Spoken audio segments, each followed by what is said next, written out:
আসসালামু আলাইকুম। প্রিয় দর্শক, অন্য মঞ্চের আলাপচারিতায় আপনাদের সকলকে আমন্ত্রণ জানাচ্ছি। আজকে ব্যানার এবং হেডলাইন দেখে আপনারা হয়তো চিন্তিত হয়ে গেছেন যে ছাত্রলীগ হঠাৎ করে কি কঠিন পরিকল্পনা শুরু করলো। আসলে ব্যাপারটা কি তা হয়তো আমি যতটুকু বুঝছি তাই আপনাদের সাথে শেয়ার করার চেষ্টা করছি। বাকি আপনারাও আপনাদের মিসিং ডটগুলো মিলালে হয়তো আপনারাও কিছুটা বুঝতে পারবেন।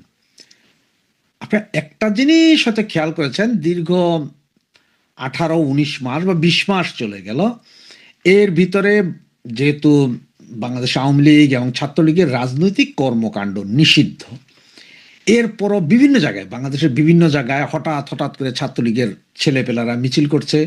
কখনো কখনো খুব কম হলেও দুই একটা আপনার যুবলীগ, স্বেচ্ছাসেবক লীগ মিছিল করেছে,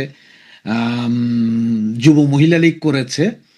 এরকম দেখতে পেরেছেন। আওয়ামী লীগের একটা বা দুটো বা এর বেশি হতে পারে, দুঃখিত আমি জানি না, আমার কাছে মনে হচ্ছে একটা বা দুটো মিছিল হয়তো সরাসরি আওয়ামী লীগের হয়েছে। এছাড়া আওয়ামী লীগের ভাতৃপ্রতিম সংগঠন যেগুলো আছে, আর যেমন আপনার শ্রমিক লীগ, তারপরে আপনার কৃষক লীগ, এই সমস্ত এদের এখনো মিছিল যদিও দেখা যায়নি, একদম নিষ্ক্রিয় একরকম বলতে পারেন। তো নিষ্কৃত কারণ হচ্ছে যে আপনার যে হারে মব সন্ত্রাস চলতেছে, সবাই বাস্তুচ্যুত, স্থানচ্যুত, অনেকে দেশের বাহিরে গিয়ে চলে গিয়েছেন যান বাঁচাইতে। এরপরও কোটি কোটি জনসমর্থন বাংলাদেশ আওয়ামী লীগের এখনো আছে।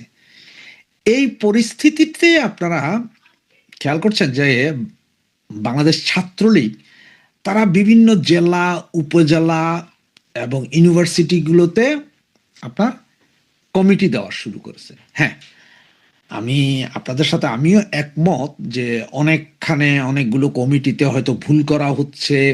কোনো কোনো স্থানে হয়তো সে আগের মতোই একজন বা দুইজন হয়তো ভুলবশত অন্য দলের নেতা হয়ে গেছেন, এখন তারাদের নামও চলে আসছে, বা কিছু লাল বদর আছে, এটা আমি স্বীকার করি। তবে এখনকার যে পরিস্থিতি, তাতে এই পর্যন্ত প্রায় 50টা বা 54টা কমিটি দেওয়া হয়েছে। তার মানে আমার 2-4-5টা নিয়েই আপনার সমস্যা আছে, বাকি কোনোগুলোতে এখনো তেমন সমস্যা পরিলক্ষিত হয়নি বা বাদ বিবাদও হয়নি। আর এই কমিটিগুলো দেওয়াতে দুইটা জিনিস হয়েছে। একটা হচ্ছে যে হঠাৎ করে এই কমিটিগুলো দেওয়ার শুরু করার কারণে কিছু কিছু জায়গায় এই কমিটিকে স্বাগত জানিয়ে যেমন ফেসবুক পোস্ট করা হচ্ছে বা পোস্টার লাগানো হচ্ছে, তেমন ভাবে আবার স্বাগত জানিয়ে 2-4টে মিছিলও হয়ে যাচ্ছে। এটা একটা ভালো দিক। এবং আমি আশা প্রকাশ করব, ছাত্রলীগ যদি সারা বাংলাদেশে সমস্ত কমিটি, ওয়ার্ড, থানা, জেলা, উপজেলা, কলেজ, ইউনিভার্সিটি, এমনকি স্কুল পর্যন্ত কমিটিগুলো দিয়ে দিতে পারে, তাহলে একটা বিশাল খেলা হবে।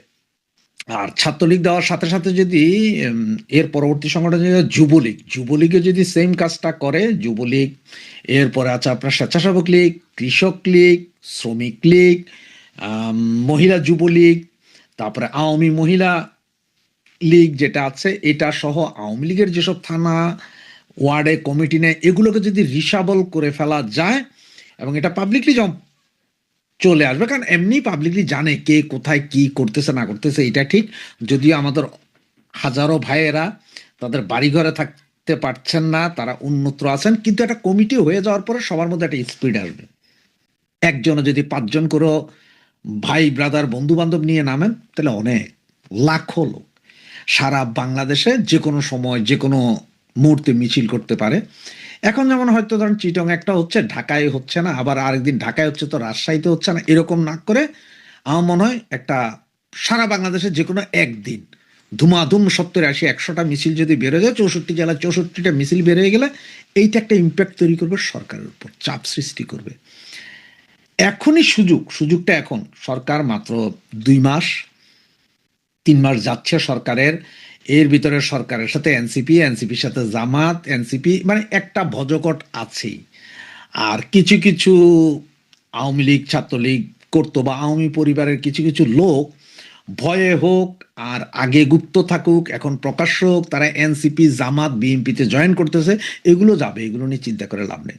তবে ছাত্রলীগ যে কাজটা করতে, যে কঠিন মিশনটা শুরু করেছে, এটা কিন্তু আপনার গ্রহণযোগ্যতা পাবে। এটার জন্য তাদেরকে স্যালুট, যে দেরিতে হলো তারা এই কাজটা শুরু করেছে। কঠিন মিশনটা ছাত্রলীগ যদি কঠিন মিশনটা সারা বাংলাদেশে আগামী 1 মাসের ভিতরে শেষ করে দিতে পারে, এবং সাথে সাথে যদি যুবলীগ, স্বেচ্ছাসেবক লীগ, শ্রমিক লীগ, কৃষক লীগ এরাও এই কমিটিগুলো করে ফেলতে পারে, তাহলে একটা ভালো জিনিস পাওয়ার আমরা আশা করতে পারি। এবং আমাদের হাতে এখন অনেক কিছু আছে, যেমন হামে প্রায় 560 জন শিশু মারা গেছে। এছাড়া আপনার দ্রব্যমূল্যের ঊর্ধ্বগতি, পেট্রোল নাই দেশে, গ্যাসের সিলিন্ডারের দাম বেশি, সামনে কোরবান, শুরু হচ্ছে লুটতারাজ, গরু লুট। এছাড়াও প্রতিদিন আপনার 10-12টা মার্ডার দেখা যাচ্ছে, কোথাও মহিলাদেরকে ধর্ষণ করে ফালাই দেওয়া, মেরে ফেলে দেওয়া হচ্ছে। এই সব ঘটনা যদি কমিটিগুলো হয়ে যায়, এগুলো দিয়ে মানুষকে খেপায়া তোলা পরিষ্কার একটা জিনিস পাওয়া যাবে। তো এভাবেই যদি খুব দ্রুত এভাবে যদি চলতে থাকে বলতে যদি এটা আবার টেস্ট ম্যাচের মতো নেওয়া হয়, যে আমরা এখন দিলাম 54টা, 6 মাস পরে আরো 54টা, তারপরে আরো 54টা, ওইভাবে হইলে হবে না। খুব র্যাপিড অ্যাকশন, মানে এখন এই যে কমিটিগুলো যেগুলো দিচ্ছে, ছাত্রলীগ, যুবলীগে যদি দেয়, স্বেচ্ছাসেবক লীগ যদি দেয়, আওয়ামী লীগ যদি, এটা হচ্ছে একদম T20 ম্যাচের মতো করে ফেলতে হবে। মানে ধামাধাম আমরা সমস্ত কমিটি ঘোষণা করে দিব সব জায়গায়, যেগুলো গত 15 বছরও হয়নি, সব কমিটি ঘোষণা করে দিব, সবাইকে এক ছাতার নিচে নিয়ে আসব। এরপরে আমরা যা করার করব, আন্দোলন সংগ্রাম। তাহলে আমার মনে হয় ব্যাপক উপকৃত হবে। আওয়ামী লীগ যেমন উপকৃত হবে, বাংলাদেশের জনগণও উপকৃত হবে। তবে তার মধ্যে একটা জিনিস একটু হিসাব রাখতে হবে, যে যেই সব ছেলে পেলে, যেসব ভাই বোনরা এই মুহূর্তে রাস্তাতে নেমে দাঁড়িয়ে মিছিল করছেন, কথা বলছেন, জোর গলায় আওয়াজ করছেন, ওদের দিকে সদয় দৃষ্টি রাখতে হবে। কারণ ওরাই হচ্ছে যে এই গত 20 মাসে এই তৃণমূলের এই কর্মীগুলো যারা রাস্তাঘাটে ছিলেন, তারাই হচ্ছেন যে আওয়ামী লীগের প্রাণ ভোমরা। মানে এরা কোনো কিছু ছাড়া, নিজেদের নেতৃত্ব ছাড়া, কোনো কিছু ছাড়া নিজেরা করেছেন। এটা হচ্ছে যে আওয়ামী লীগের প্রাণ ভোমরা। আর এই আগুন, এই স্ফুলিঙ্গটাকে যদি কাজে লাগানো যায়, মজা হবে। আপনার প্রতিটা কমিটি দিচ্ছে, এখন পর্যন্ত 54টা কমিটি দিচ্ছে, যতগুলো কমিটি দিচ্ছে তার মধ্যে মানে 10-12 জন অলরেডি অ্যারেস্ট হয়েছে। সমস্যা নাই, এটা অ্যারেস্ট হবেই। আপনার কমিটিতে থাকলেও অ্যারেস্ট হবে, না থাকলেও অ্যারেস্ট হবে, আপনার পাইলেই অ্যারেস্ট করবে। কিন্তু এই অ্যারেস্ট করবে, ধরবে, কোর্টে নিবে, এইটার ভেতর দিয়ে হলো এই কমিটিগুলোকে ইস্টাবলিশ করে আপনার আন্দোলনটাকে আগায় নিতে হবে। কারণ হচ্ছে আমরা যদি এখন ছাত্রলীগ যে কাজটা করেছে, ছাত্রলীগের এই কাজটা আমার হিসাবে আরো 6 মাস 1 বছর আগে করা উচিত ছিল। আচ্ছা ঠিক আছে, যদিও করে নাই বিভিন্ন কারণে, অনেক কারণ, এটা আপনিও জানেন, আমিও জানি, অযথা ওগুলো বইলা লাভ নাই। এখন যেটা করছে সেটাকে সাধুবাদ জানানো উচিত। তবে তাদের উপরে মনক্ষুণ্ণ না হয়ে বা রাগ না করে তাদেরকে আরো বেশি সহযোগিতা করা উচিত। এবং ছাত্রলীগ কমিটি যারা দিচ্ছেন তাদেরকে বলবো, আপনারা আরেকটু সচেতন হন। যেখানেই কোনো ডিসপুট পাচ্ছেন সেটাই দেন দেয়ার সরাই নিয়া, তৃণমূল থেকে যারা এখনো রাস্তাঘাটে আছে, মিছিল মিটিং করছে, তাদেরকে এনে কমিটিতে ঢুকানোর চেষ্টা করুন। এবং প্রয়োজনে পুরানো যেসব কমিটিগুলো আছে ওগুলারে ছাইটা ফালাই দিয়া ওখান থেকে আসলে যারা এখনো রাস্তাঘাট আছে, যারা এখনো মিছিল মিটিং সংগ্রাম করছে, যারা ফেসবুকে মিনিমাম নিজের ছবি, নাম টাম দিয়ে অ্যাক্টিভ আছে, প্রতিদিন পোস্ট করছে বিভিন্ন বিষয়ে, তাদেরকে একটু কাছে টেনে নিতে পারেন। এইটা হইলে আরো ভালো হবে। সুতরাং আমি আশা করব যে ছাত্রলীগের সাথে সাথে যুবলীগ, সেবক লীগ, কৃষক লীগ, শ্রমিক লীগ, মহিলা আওয়ামী লীগ, মহিলা যুবলীগ এবং মূল দল আওয়ামী লীগ সকলেই একই কাজ করবেন, যেটা এই মুহূর্তে ছাত্রলীগ করছে বা করানো হচ্ছে, সেম এই জিনিসটাই। ধন্যবাদ। জয় বাংলা, জয় বঙ্গবন্ধু। इन सब टिप्पणियों को आपको एक बैकग्राउंड के रूप में और उसके बैकग्राउंड को समझने की ज़रूरत है। यहाँ पर जो मुख्य मुद्दा है वो है प्रत्यावर्तन का, मतलब कि रिपैट्रिएशन का, उन लोगों का जो अवैध लोग हमारे देश में रह रहे हैं, बांग्लादेश के जो लोग अवैध ढंग से हमारे यहाँ रह रहे हैं, इसमें हमको बांग्लादेश की सहयोग चाहिए ताकि वो उनको रिपैट्रिएट किया जाए अपने देश। पिछले कुछ सालों में 2860 से ऊपर ऐसे मसले हैं जिसमें हम लोगों ने राष्ट्रीय सत्यापन के लिए बांग्लादेश को खबर किया है और ये सभी मामले उनके यहाँ लंबित हैं।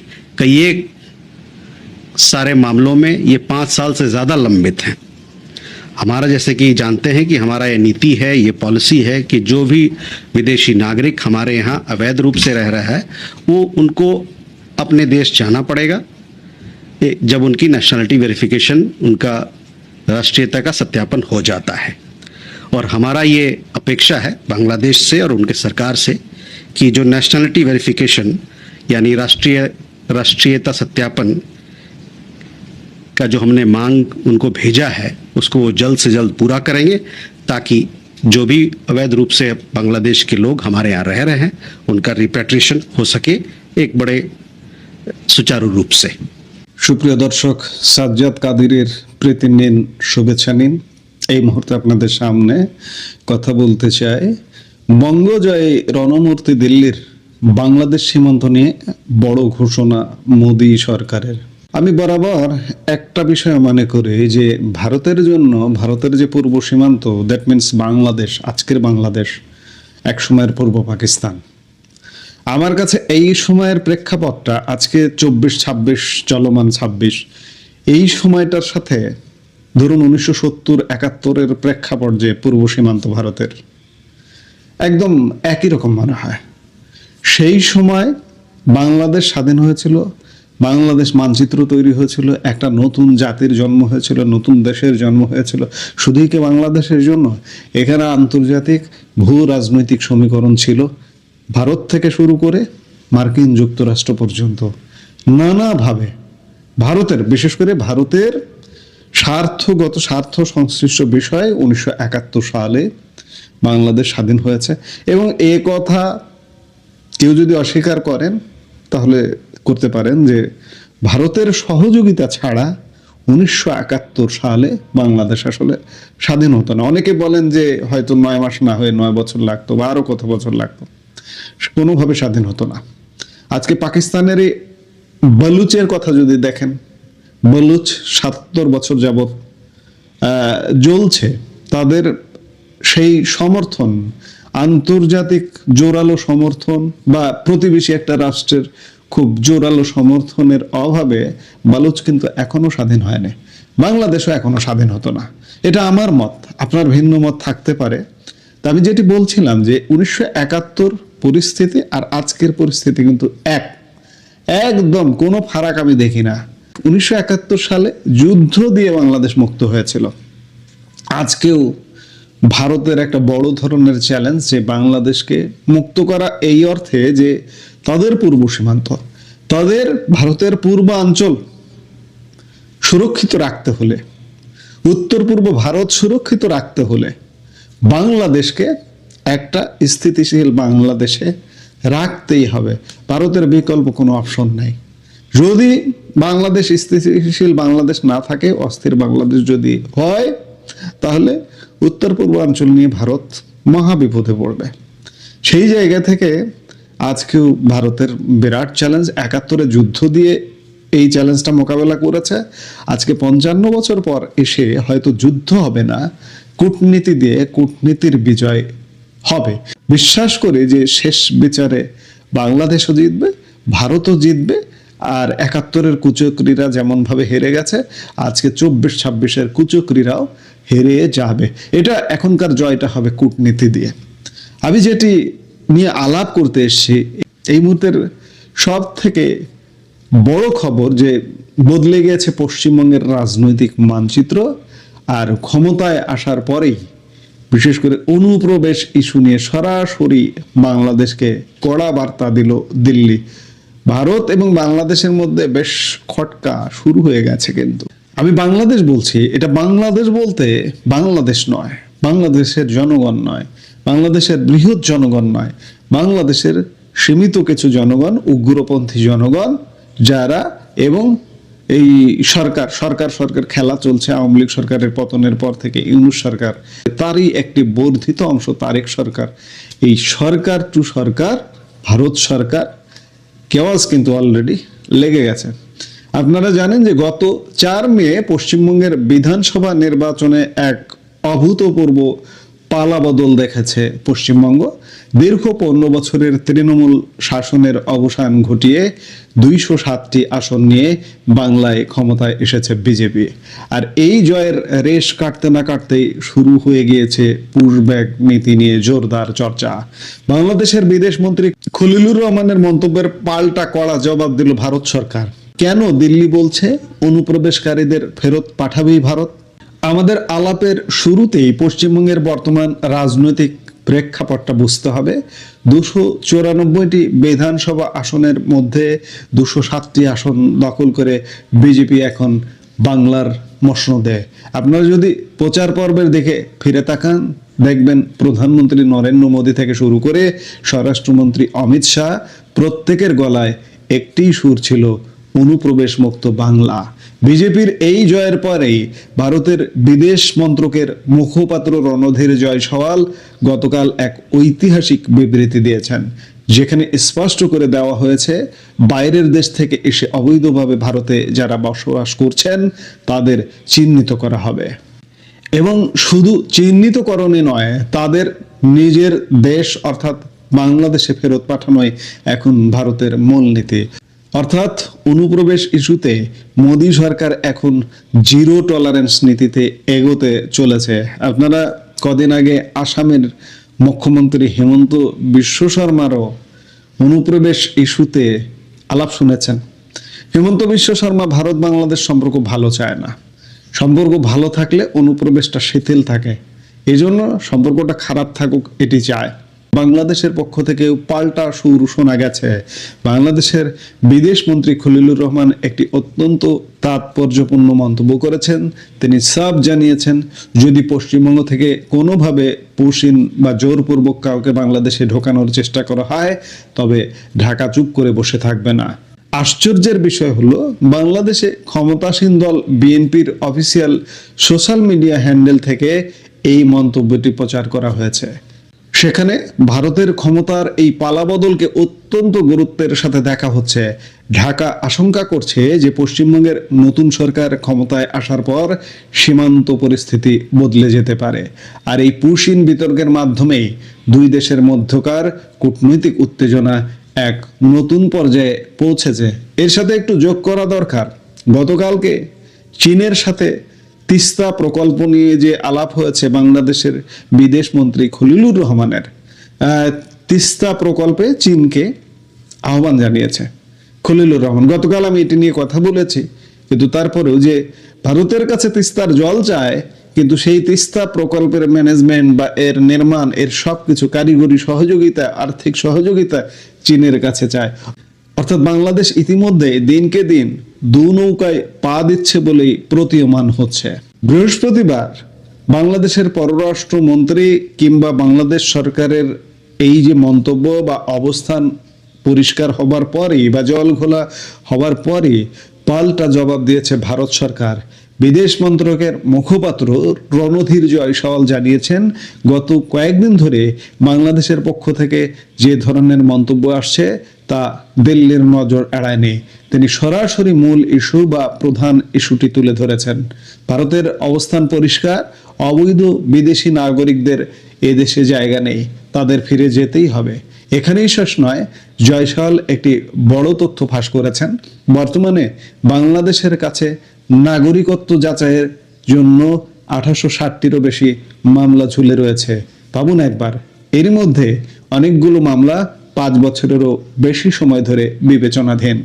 ভারত সরকার এখন বাংলাদেশের কাছে আবেদন করছে যাতে তারা এই যাচাই বাছাই প্রক্রিয়া দ্রুত করে। সহজ কথায় দিল্লি চাইছে এই প্রত্যর্পণ প্রক্রিয়া যেন নির্বিঘ্নে সম্পন্ন হয়। ভারত এখন আর অপেক্ষা করতে রাজি নয়। এই অপেক্ষা প্রসঙ্গে বলতেই হয়, ভারত কিন্তু এখন আর কোনো কিছু নেই। এই যে ভারত বাংলাদেশ সম্পর্ক, এগুলো নিয়ে এই যে অপেক্ষা, গত 2 বছরের ভারত বাংলাদেশ সম্পর্কের টানা পড়েন ভারত অপেক্ষা করেছে, ধৈর্য ধরেছে, বাংলাদেশ পরিস্থিতি পর্যবেক্ষণ করেছে যে কি হয়। ভারত বরাবরই বাংলাদেশে একটা ইনক্লুসিভ পলিটিক্স প্রত্যাশা করেছে, বাংলাদেশ যাতে স্থিতিশীল থাকে। ইনক্লুসিভ পলিটিক্স এখানে যদি না হয় তাহলে স্থিতিশীল থাকবে না। ইনক্লুসিভ ইলেকশনের কথা বলেছে, এখন ভারতের একান্ত প্রত্যাশা বাংলাদেশে একটা ইনক্লুসিভ পলিটিক্স আসুক, কিন্তু ভারত সহ্য করেছে, আর কতদিন সহ্য করে বা ধৈর্য ধরে এটি ব্যাপার। ভারত একে একে যদি বাংলাদেশের প্রতি কড়া হয় তাহলে বাংলাদেশ বেকায়দায় পড়বে, এতে কোনো সন্দেহ নাই। কারণ ভারত ছাড়া, কেন আমি এই কথাটা কেন বলি যে ভারত ছাড়া আপনি চলতে পারবেন না। জলে, স্থলে, অন্তরিক্ষে কোনো জায়গায় আপনি ভৌগোলিক অবস্থান, আপনার সার্বিক অবস্থানের কারণে আপনি ভারত ছাড়া চলতে পারবেন না। আজকে যদি ভারত কড়া হয় বাংলাদেশের প্রতি, এখানে বাংলাদেশ ক্ষতিগ্রস্ত হবে, বাংলাদেশ অচল হয়ে যেতে পারে পর্যন্ত।